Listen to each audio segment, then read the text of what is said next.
Well, thank you everyone for coming to the class.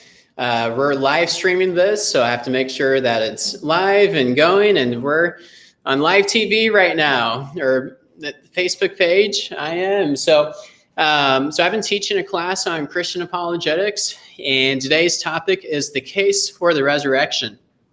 Now, come back next week because I'm going to be talking about my favorite topic, which is my experience traveling to the Holy Lands. And I got to film a video series with my friend James Nord called The Story of Redemption. And he took me on some amazing adventures. So I'll be talking about my experience traveling to the Holy Lands and also talking about how archaeology is connected to the Bible events. So apologetics means to defend your faith. It's based on 1 Peter 3:15, to always be prepared to make a defense to anyone who asks you for a reason for the hope that is in you, yet do it with gentleness and respect. Now, if you just can't get enough of this topic and you want to just learn more, I started a Bible study group, a small group, and we meet at my house on Wednesday nights at 7 p.m. So you could come and join in person, or you could join through Zoom. So take a screenshot or write down this password or this information here to join us on Zoom. So if you could turn the TVs on so the people in the class could see the PowerPoint.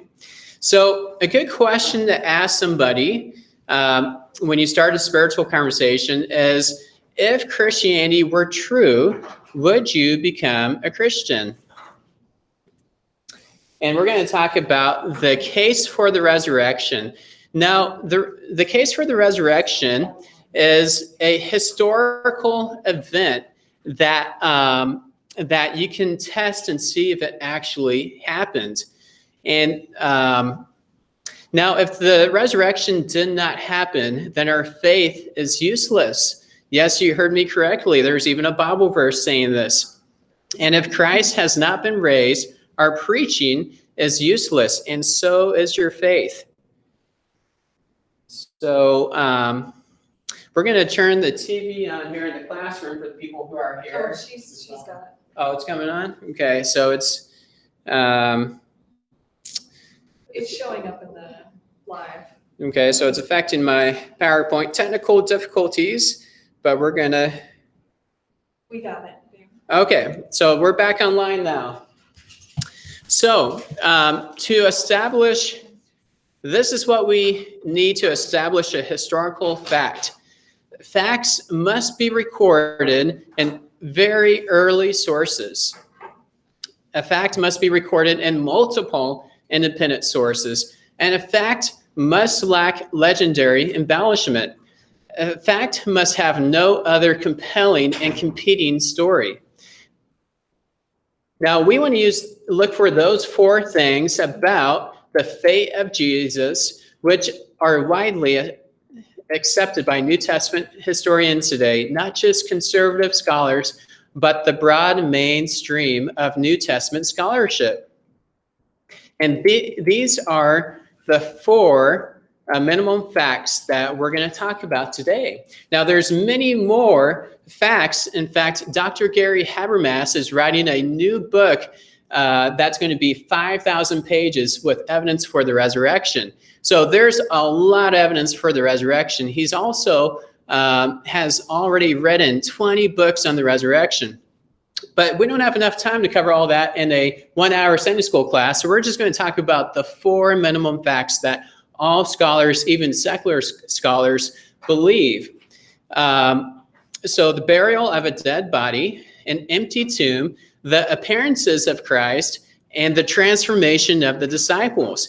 If you can remember this phrase, Jesus beat death, then you can remember these four pieces of evidence. So we're going to talk about the evidence for death. Number one, the Romans were experts at death. And there was a medical journal published in March 21st, 1986 on the physical death of Jesus. In fact, You could go to this website and read the article for yourself. It concluded from the gospel accounts that Jesus certainly had died before he was removed from the cross. In fact, most people, even before they got crucified, when they got whipped with this whip that had little pieces of small bones and glass on this leather strip, most people would die just from this alone because the large amount of blood loss. In fact, when you remember the movie The Passion of the Christ by Mel Gibson, I highly recommend you guys watching the behind the scenes, because Jim Caviezel, as an actor, had a metal plate on his back, and the actor who was pretending to whip him was supposed to hit the metal plate, and the actor missed and actually hit the back of Jim Caviezel and ripped a piece of flesh off of his back. And Jim Caviezel said he could not even breathe after that. He could not even imagine what Jesus would have went through. Now, watch the behind the scenes, because there's some powerful things that happened to Jim Caviezel. One of the most dramatic things is he actually got struck by lightning. And let's see, I got to remember my facts here, but a lot of things happened to him that really helped him imagine what Jesus would have went through. Not lightning, but the amount of pain he went through. There was a doctor on set that actually advised Jim Caviezel to stop because he could possibly die from the amount of strain he was going through. And now back to this medical journal, Jesus also carried a heavy cross to his crucifixion. It talked about how the nail, a 7-inch nail, went through the wrist, not through the hand. A hand could be ripped apart like you would see in medieval art. Sometimes they have it through the palm of the hand. But this nail actually went through the wrist that could hold a body on the cross, and also went through the feet. Now, if you go to the Israel Museum in Israel, you could see evidence of crucifixion. This is a nail going through the heel bone of a person that, it's hard for me to pronounce names, Yahuhanan, something like that. He might be offended by me not pronouncing his name correctly, but this is evidence of a person who's been crucified. And now back to the medical journal. Now, Jesus would have the weight of his body would pull him down, and he couldn't breathe. So he would have to use his strength to pull his body up just to breathe in air. And if you let go, he could breathe out. And the medical journal talks about that. It talks about how when the Romans thrust a spear through his lung and piercing his heart, that was a medical condition that we didn't know until about recent times. John wrote the small detail that told us about the hidden science of death, which was not known until many years later as pleural effusion. This explains why, after Jesus died and a Roman soldier thrust a spear through Jesus' side, piercing both the lungs and the heart, blood and water came from his side, just as John recorded in his gospel, John 19:34. Now, we know the tomb, the location of Jesus' tomb was well known because it was Joseph of Arimathea's tomb. Let's read that passage in Mark 15. Joseph of Arimathea, a respected member of the council, who was also himself looking for the kingdom of God, took courage and went to Pilate and asked for the body of Jesus. Pilate was surprised to hear that he should have already died, and summoning the centurion, he asked him whether he was already dead. And when he learned from the centurion that he was dead, he granted the corpse to Joseph. Now Joseph brought a linen shroud, and taking him down, wrapped him in the linen shroud and laid him in a tomb that had been cut out of rock. And he rolled a stone against the entrance of the tomb. Mary Magdalene and Mary, mother of Jesus, saw where he was laid. So here's the facts. Jesus' burial is confirmed in very old information handed by Paul to the church of Corinth. 1 Corinthians 15:3-5. This saying contains a Semitic expression not of Paul's. Thus he received it as an oral creed. Now don't miss this. This is a Christian creed dated to within 5 years of Jesus' death on the cross. And this was handed down to Paul, who rewrote that in 1 Corinthians 15. The burial story is part of a very old source material used in Mark 15. Mark is the oldest gospel, dated between 42 to 56 AD. This passage, along with 1 Corinthians 15, provides us with very early independent sources of Jesus' burial. Joseph of Arimathea is unlikely to be a Christian invention because he was a very well-known member of the high court. Now, a burial story lacks any signs of legendary development. There's no other competing burial story. And according to the late John A.T. Robertson of Cambridge University, he said the honorable burial of Jesus is one of the earliest and best attested facts about Jesus. Now, let's read this early Christian creed that was passed down to Paul, and Paul wrote this early Christian creed in 1 Corinthians 15. Now, notice these words I highlighted in yellow. For what I received. He received this creed. I passed on to you as the first importance that Christ died for our sins according to the scriptures, that he was buried, that he was raised on the third day according to the scriptures, and that he appeared to Peter and then to the 12. After that, he appeared to more than 500 of the brothers and sisters at the same time, most of whom are still living, meaning you could go and ask them, did this happen? Was this true? Though some have fallen asleep, then he appeared to James, the brother of Jesus, then to all the apostles, and last of all, he appeared to me, also as to one abnormally born. Okay, now we're going to talk about evidence for the empty tomb. Now, Jesus' tomb was found empty. Here's the facts. The old creed that we just read was given to Paul implies the empty tomb, dated within 5 years of Jesus' death on the cross. This expression, he was buried, followed by the expression he was raised, implies an empty tomb. The expression on the third day probably is a reference to the day the women found the tomb. Let me skip to the next slide. The empty tomb story is also part of Mark's gospel, which is very old source material, thus providing very early independent proof that the fact of the empty tomb. Empty tomb is mentioned in all of the gospels, Matthew, Mark, Luke, and John. So you want early sources and multiple sources. The story is simple and lacks signs of legendary development, embellishment compared to Gnostics written 300 years later. Now, historians look for embarrassing testimony. This is like gold to historians. So if we look in Mark 16, if the empty tomb story were a lie, then it would have to be the men who discovered the empty tomb, considering the low status of women at the time. What that means is if the disciples were making this up, they would make it sound good. They wouldn't put embarrassing testimony. They would say the brave men went and discovered the tomb. They wouldn't say the women discovered the tomb unless it was true, because the testimony of women during that time period was regarded as worthless in a court of law. In fact, if you look in rabbi literature during that time period, they have expressions that sound pretty bad. They had quotes that said, "Sooner let the words of law be burnt than delivered by women." Another quote is, "Happy is the man whose children are male, but woe to him whose children are female."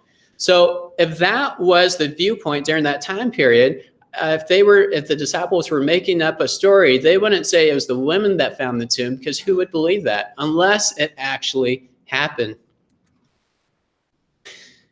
The earliest known Jewish response to the Jesus resurrection admits that the tomb was empty. So if you read Matthew 28, what were the Jews saying in reaction to the disciples declaring that he was risen from the dead? They said the disciples came and stole away the body. So the earliest Jewish response is an attempt to explain away the missing body. Thus, we have evidence of the empty tomb from the very opponents of the Christian movement. Now, if you go to Israel, there are two possible places where people think are the tomb. And a tomb during that time period would look something like this. Now, some people think this location might be the tomb. There's pros and cons for both of these locations. And I'll talk about this more detail next week. But this location is called the Garden Tomb, and the tomb would have looked something like this. Now, one of the strongest arguments for this location is this mountainside on the right side of the tomb that some people in the past thought looked like a skull on this cliff. Now that some pieces of the rock fell down, you don't quite see that image. And then there is a water and a garden. So it has some things that fit the description of the tomb. It's at the right distance from the city of Jerusalem. It is outside the city gates. And they say that the tomb was a stone's throw distance from the place where Jesus was crucified. So this it matches some of the descriptions. But most historians favored this location of the Church of the Holy Sepulchre. And you might say, well, this doesn't look like a tomb, but it is in the right distance, like we talked about. And no, why historians think this might be the actual location is the Romans tried to erase the Christian holy sites, and they thought they could do that by building a pagan temple over where the Christians would travel to and to see these holy sites. And they thought they could erase the memory of these locations by building a pagan temple over these locations. But what happened was by the Romans doing that, it marked the very exact spot where these events took place. And so there was 300 years of Christian persecution, and then Constantine became a Christian, and he allowed different religions to have freedom. And so his mother became a Christian and destroyed this pagan temple and replaced it with a church to honor the location where Jesus was crucified and buried. Now, if you go to Jerusalem, if you go on a church tour group, they usually give you a day, the last day, do maybe some shopping. Don't do that. You can buy stuff online. Take a taxi and go to the Israel Museum, and you could see some amazing archaeology. These are my two favorite examples, which we've talked about before, but they found the bone box of Caiaphas, the high priest, and they also found an inscription of Pontius Pilate that was found in Caesarea Maritime. Now, another archaeology discovery that I think is very interesting is called the Nazareth Decree or the Nazareth Inscription. And it was found in the city of Nazareth, Jesus' hometown. And what it is it was some type of a law or decree saying that if somebody steals a dead body from a tomb, you will face the death penalty. And this was in the hometown of Jesus. And I just think that is really interesting. This is actually in a museum in Paris, France, and I got to visit Paris, France twice. And I was with some friends, and we all kind of agreed, what locations would you want to see? And they said, okay, Clint, what's your number one thing you want to see? And I knew we would see the typical things you would see in Paris. So I'm like, I want to see this museum. They're like, what? And so we were riding bikes. I rode my bike all the way to the museum to find out it was closed. We're only there for 2 days. And so I was so disappointed, but hopefully someday I'll be able to go back to Paris, France, and to go to this museum when it's open and take my own picture of this archaeology artifact. Now, the next thing of evidence is the appearances of Christ.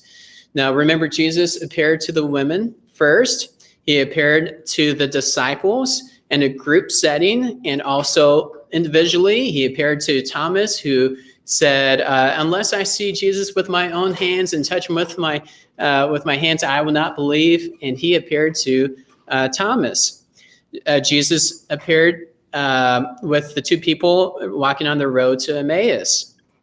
He also appeared at a different location in Galilee and talked with Peter and even made him breakfast.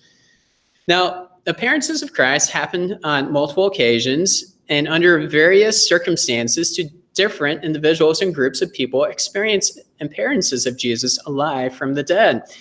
And we have good reasons. The appearances narratives are very early and cannot be dismissed as legendary.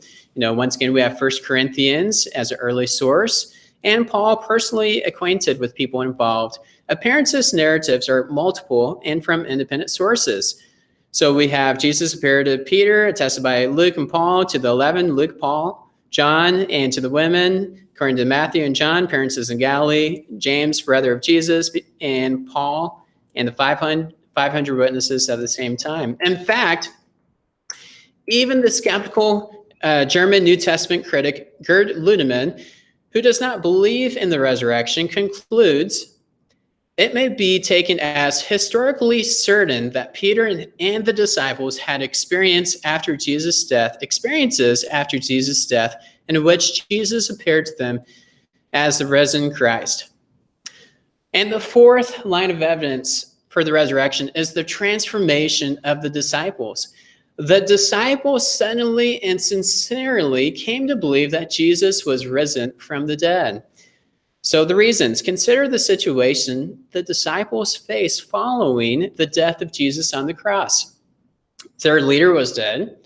The Jewish messianic expectations included no idea of a Messiah who would be executed as a criminal.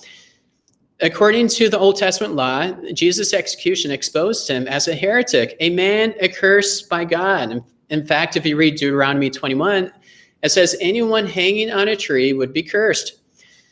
Now, Jewish beliefs about the afterlife precluded anyone rising from the dead before the general resurrection of the dead and at the end of the world. Now, the apostles' beliefs and practices before and after the resurrection. Now, before and after, before there was animal sacrifices, and after the resurrection, the disciples and people becoming Christians changed their beliefs to Christ was the ultimate sacrifice. Before they were binding to the law of Moses, and now they are following Christ's life. They were very strict before with monotheism, and now they're teaching Trinity, the doctrine of the Trinity. They kept the Sabbath, and now they're focused on Sunday worship for the Sabbath. Before is the conquering Messiah, and after is the sacrificial Messiah, and then the covenant of circumcision to now baptism and communion. And then the transformation of the disciples suddenly and strongly came to believe that God raised Jesus from the dead, that they were willing to die for that belief.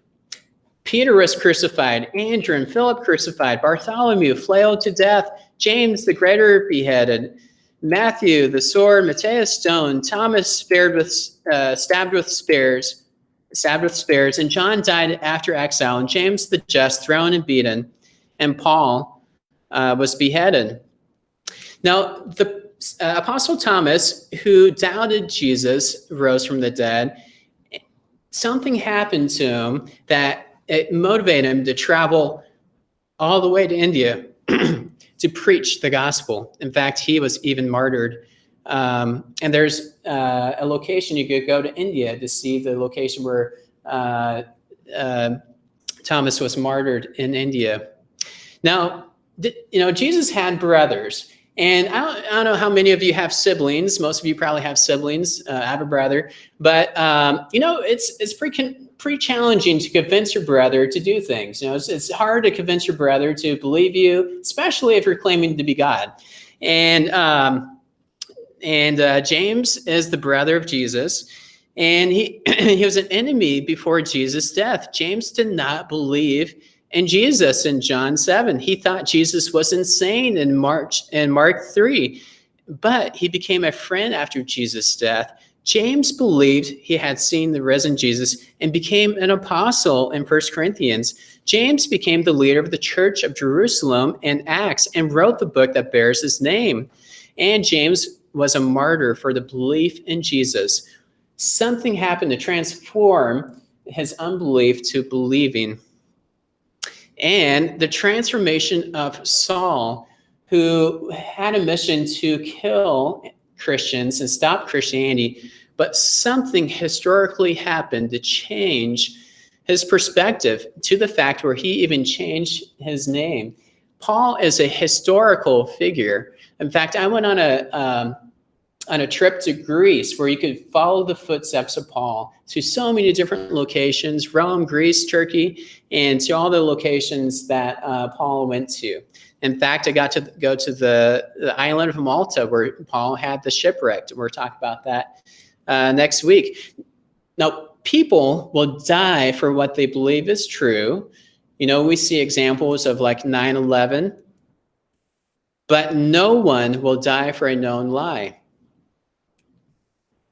N.T. Wright, a British scholar of Oxford University, concludes, that is why, as a historian, I cannot explain the rise of Christianity unless Jesus rose again, leaving an empty tomb behind him. So, summary, there are 4 facts concerning the fact of Jesus agreed on by the majority of scholars. Jesus died and was buried in the tomb of Joseph of Arimathea. The tomb was discovered empty by his women followers, and groups and individuals experienced appearances of Jesus alive from the dead. The disciples were radically transformed in their beliefs of the resurrection, and they were willing to die for that belief. Now, what about the objections? Can't people explain these facts away? And what are these? So let's go through the explanations. So people who don't believe that the resurrection happened, these would be the options. So let's go through these. The first is a conspiracy theory.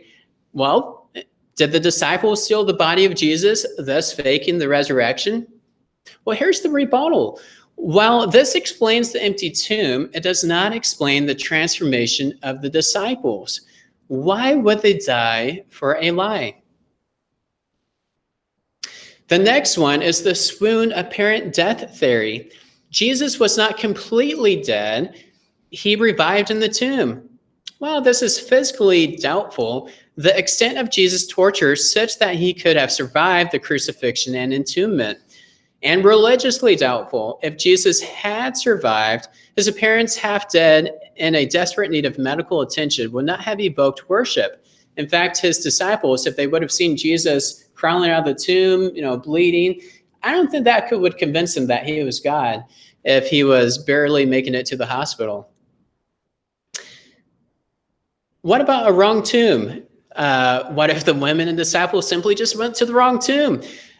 Well, here's the rebuttal. Even the Jews knew the tomb was empty. The Jews could just point, okay, the body's in this tomb, guys. You went to the wrong tomb. It's right here. They could get the body, parade it through the streets, and you guys are wrong, And Christianity could have ended right there. But they've never found the body of Jesus. Well, what if the disciples had visions or dreams or hallucinations? Well, appearances can be explained away as mere hallucinations or visions, but here's the rebuttal. Only explains appearances, but says nothing about the empty tomb. Hallucinations are individualistic, meaning it can only happen to one person and not a group of people.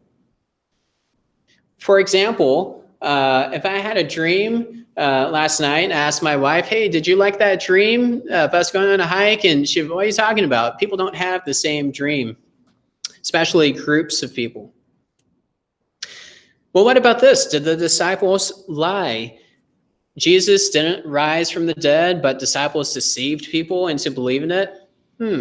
Well, here's the rebuttal. Morally doubtful. I mean, Jesus preached to be honest, though beliefs were based on a lie. Who would die for a lie? Who would die knowing it was fake? Once again, the Jews could point to the occupied tomb if it was a lie and parade his body through the streets of Jerusalem. And it would be going against the very teaching of their rabbi. Now, do you guys know Chuck Colson? He was involved with the Watergate scandal. This is a powerful testimony. Chuck Colson said, I know the resurrection is a fact, and Watergate proved it to me. How? Well, because 12 men testified that they have seen Jesus raised from the dead, then proclaimed the truth for 40 years, never once denying it. Everyone was beaten, tortured, stoned, and put in prison. They would have not endured that if it weren't true. Watergate embroiled 12 of the most powerful men in the world, and they couldn't even keep alive for 3 weeks. You're telling me 12 apostles couldn't keep alive for 40 years? Absolutely impossible. And he started an apologetics ministry that you could go to and have great resources. And the fourth option leaves, God raised Jesus from the dead. This is the only option that explains all 4 facts. So I made a couple graphs here. If you want to draw this on a chalkboard and go where the facts lead you, like how Lee Strobel did. He wrote on a board all the facts, and he followed the evidence. As an atheist and a journalist, he became a Christian because of the evidence. So we talked about the tomb. Well, it's occupied. We went through these objections: the unknown tomb, the wrong tomb, a legend, spiritual resurrection, hallucinations, and then we go to an empty tomb. Was it a natural explanation, stoned by his disciples, moved by Jewish authorities, moved by Romans, the spoon theory? Or was it supernatural? Was it a bodily resurrection? Well, here's another chart. If God rose Jesus from the dead, it would explain all the facts. It would explain that Jesus was buried. It would explain the empty tomb. And if God rose Jesus from the dead, it would explain the appearances of Christ. And if God raised Jesus from the dead, it would explain the transformation of the disciples. So that is the 4 minimal facts argument: the burial of a dead body, the empty tomb, and the appearances of Christ, and the transformation of the disciples. So if you can remember the phrase, Jesus beat death, you can remember these 4 lines of arguments: burial, empty tomb, appearances of Christ, and the transformation of the disciples. That Jesus rose from the dead. This is actually some artwork I did on my iPad. Now, Dr. Gary Habermas, he's the leading scholar. Now, he became a Christian later on in life, and he actually lost his wife. He's a leading scholar on the resurrection, and he has written 40 books total, including 20 books on the topic of the resurrection. And like the beginning of my class, he is writing a new book that is 5,000 pages on the resurrection. And only 10% of that book is that has material from his previous books, meaning 90% of that information is brand new material. We have overwhelming evidence for the resurrection. He said that less than 25% of critics defend the naturalist explanations of the resurrection. So the critics he talks about, they admit, yeah, the evidence supports the resurrection, but we can't believe in a resurrection because that's supernatural. And they admit they can't believe in the supernatural because that means you have to believe in God and miracles and the afterlife. Now, remember, if God can create the whole universe out of nothing, then every other miracle is a piece of cake: turning water into wine, walking on water, raising someone from the dead. And that's our first lesson, talking about the cosmological argument. Now, Gary Habermas, he is very interested in studying the Shroud of Turin. And I also have a big interest in studying that.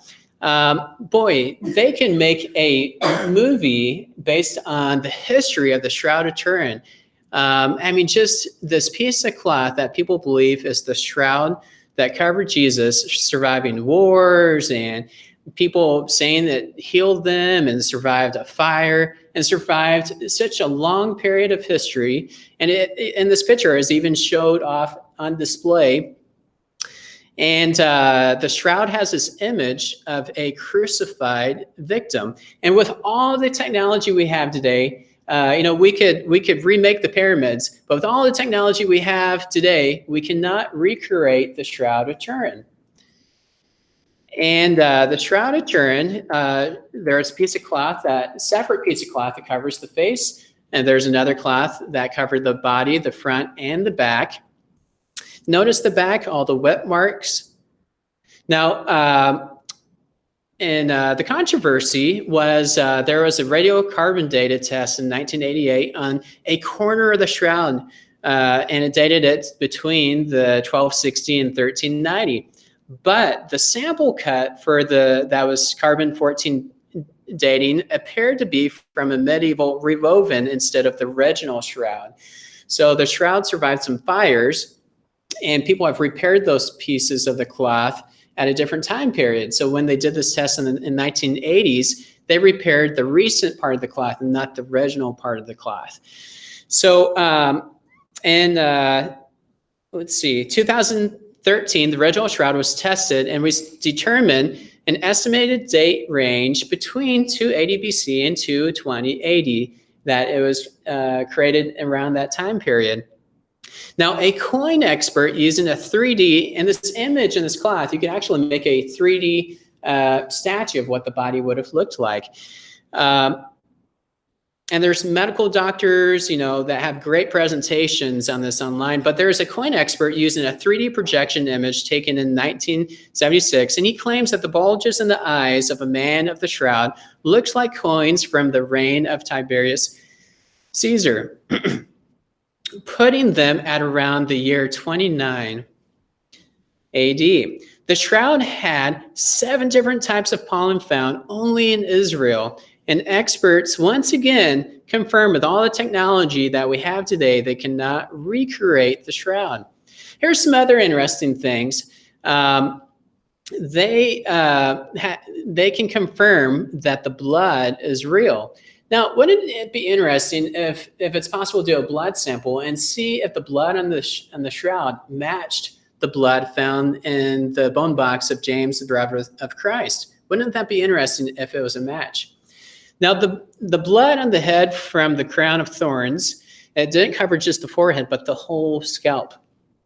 And it had bruises on the face, a wound on the side, 120 wet marks on his back, and blood on the arms, nail wounds in the wrists, nail wounds in the feet. The legs were not broken, and it had a postmodern blood flow from the side wound, and on the back legs are pulled up due to rigor mortis. The blood is from actual wounds and shows the evidence of gravity from a vertical precision, and no stains from the body decomposition. And now this is the statue. If you go to this other Israel, they have a museum dedicated to the Shroud of Turin, and they made a 3D statue of what the body would have looked like. Now the body, they can confirm that it looks like a body of a crucified person. Now notice there is a spear wound to the side. Notice how the legs are not broken. No, and there's that close-up of the spear wound. Now the nail marks, all the medieval art had nail marks in the palm of the hand. It had nail marks in the wrist. Also nail marks in the feet. And when the shroud was discovered originally, all the artwork used this face as an example for their artwork.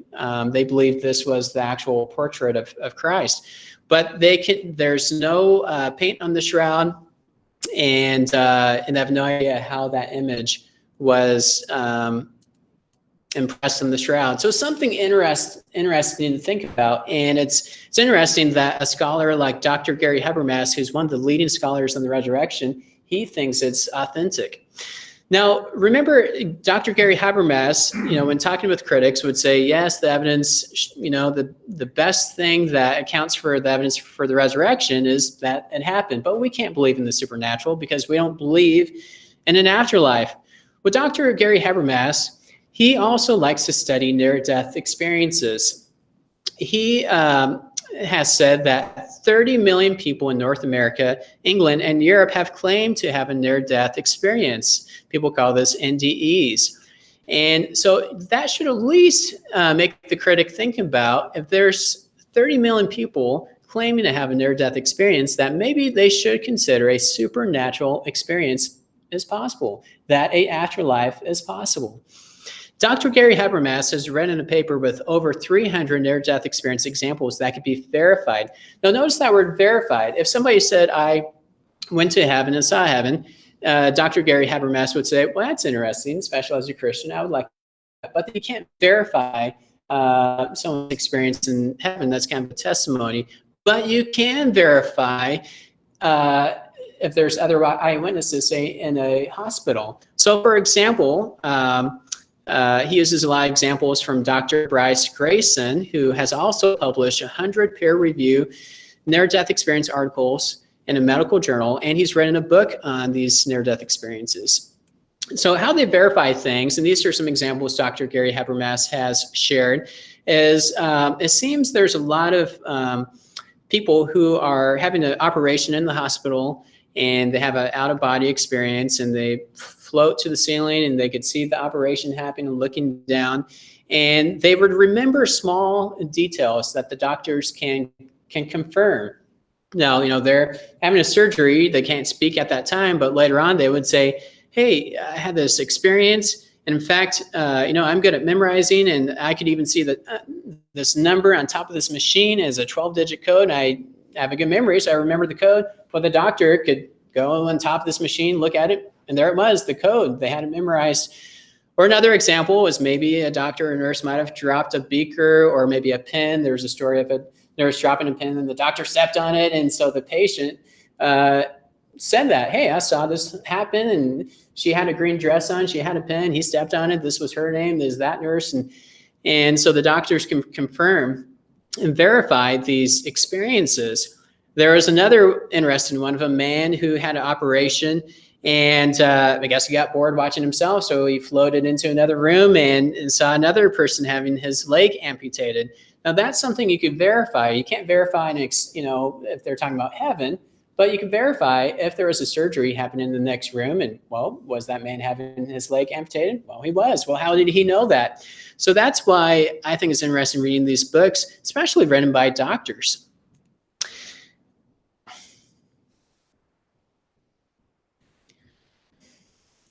So, I actually have some family members who've had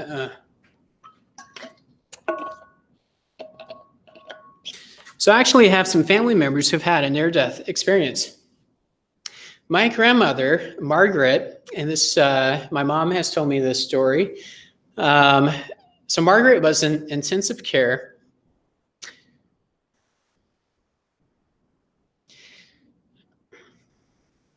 And she was getting ready to die. And the doctors were about to lose her. They brought in the crash cart, and they made my mom leave the hospital. Margaret did not have any pain meds due to being on kidney dialysis, and her body could not clear them. So when my mom came back into the hospital room, my grandmother said she had a near-death experience. She said, Linda, thank God for everything. You don't know how important it is to thank him for everything. I don't have the words to tell you how important it is to thank him. What she had seen was so amazing. She could not say it adequately with words. So Margaret actually had 2 near-death experiences. That was the first one. The second one was Margaret was in the hospital in intensive care for about a month. She told my mom that she had been standing outside the gates of heaven. She was standing outside a huge gate, and a spiritual being told her that it wasn't quite time yet, that she would have to go back for a little while. But see, my grandfather became a Christian at the end of his life. I was at his baptism, and he became a Christian right before he died. So my grandmother, she said she had this experience of going to heaven, being on the outside gates of heaven.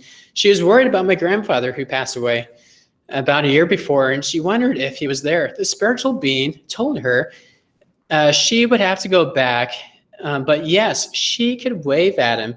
And Margaret waved to him, and she came back. When Linda talked with Margaret about maybe it was a dream, she said very emphatically, "No, I know what I saw.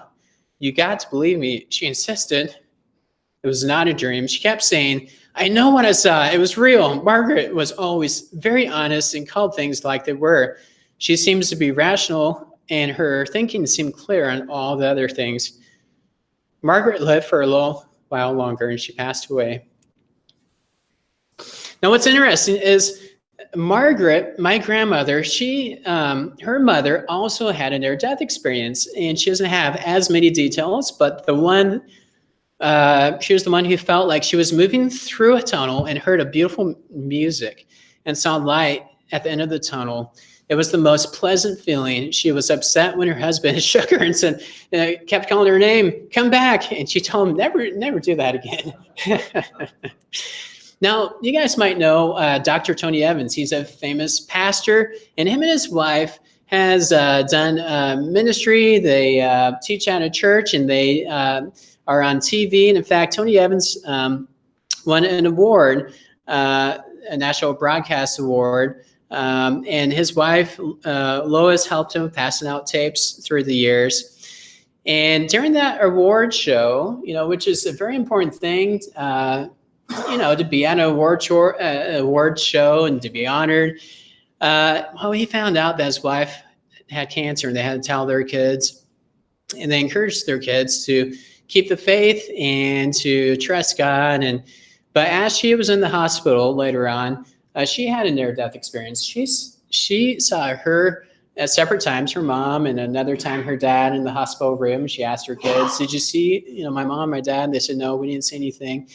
And Tony Evans said that Lois saw a glimpse of heaven. And he said that, actually, as Priscilla, her daughter, said that she said, award. They're trying to give me an award. Isn't that encouraging? So we need to finish the race and stay strong. And it's, how happy we get to win an award here on this earth. But can you imagine winning an award in heaven? So the purpose of his life, Christ, was to be punished in your place. His life was a gift to you. Have you received his gift? If so, does anybody know it? For God so loved the world that he gave his one and only Son, that whoever believes in him shall not perish but have eternal life. Now, if you want to read more information about this topic, you can read a book by Lee Strobel for The Case for Christ, On Guard with William Lynn Craig, The Case for the Resurrection with Gary Habermas and Mike Lakota. And you can visit the Proof of the Bible website, which, if you go to the homepage, you can see 4 10-minute videos that gives the case for Christianity, that there's overwhelming evidence for Christianity being true and the resurrection happened. That's what makes Christianity true compared to all religions, because God became a man, lived a perfect life, and he took our place. He died on the cross and took our sins away. And if we believe in Jesus, you can be saved and have eternal life. The video series I filmed with Steve Lee, and also if you go to the Defenders of the Faith tab, you could see the top apologists, like J. Warner Wallace. He was a cold case detective. He was an atheist, became a Christian. His wife dragged him to church, and the pastor said Jesus was the smartest man. That convinced him, hey, I'm a cold case detective. Let me analyze the eyewitness accounts.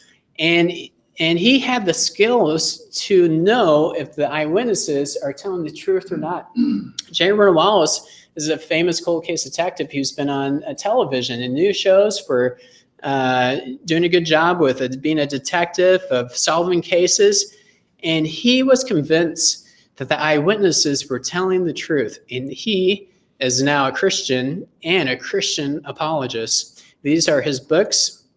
Once again, Lee Strobel, he's an attorney and a lawyer, and became a Christian, The Case for Christ. And then Sean McDowell and his dad wrote the book Evidence That Demands a Verdict and the Apologetics Study Bible.